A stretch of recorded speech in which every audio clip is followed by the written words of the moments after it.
திருந்த மாட்டீங்கடா, திருந்தவே மாட்டீங்கடா. ஐயா ஐயா ஐயா அதாவது அந்த பேனர் வந்து அந்த படம் ரீரிலீஸ் ஆன ஸ்டார்டிங்ல இருந்து இன்னைக்கு வரைக்கும் அதே இடத்துல தான் இருக்குது. சார் கிழிக்கணும்னு நினைச்சிருந்தா எப்போ வேணா போய் கிழிச்சிருக்கலாம். அது ஏன் இப்ப கிழிச்சாருன்னா, இந்த ஏகே ஃபேன்ஸ் ஃபுல்லா அசம்பிள் ஆகிற டைம்ல போய் கிழிச்சாக்கா நம்மள எவனும் கிழிக்க முடியாதுன்ற ஒரு மெதப்புல போய் கிழிச்சிட்டாரு. ஐயா ஐயா ஐயா முடிஞ்சதுக்கு அப்புறம் எல்லாரும் கூடவே இருக்க போறாங்களா என்ன? அவங்க என்ன ஒட்டி பிறந்தவர்களா? எல்லாரும் அவங்க வீட்டுக்கு போதானே போறாங்க.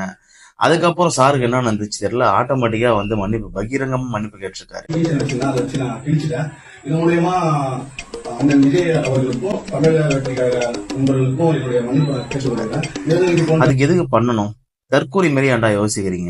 இப்படி எல்லாம் பண்ணா போலீஸ் உங்களை சும்மா விட்டுருமா? கொஞ்சம் புத்திசாலித்தனமா யோசனை பண்ணுங்களேன். பண்ணிட்டு போய் சாரி கேட்கறதுக்கு நீ பண்ணாமலே இருக்கலாமே. அது இன்னும் ஒரு அசட்டுத்தனமான ஒரு தைரியம் அந்த நேரத்துல மட்டும் உங்களுக்கு வந்து. ஆனா எவ்வளவு வன்மம் உள்ள இருக்குன்றத தெரியுதுடா இதுல இருந்து.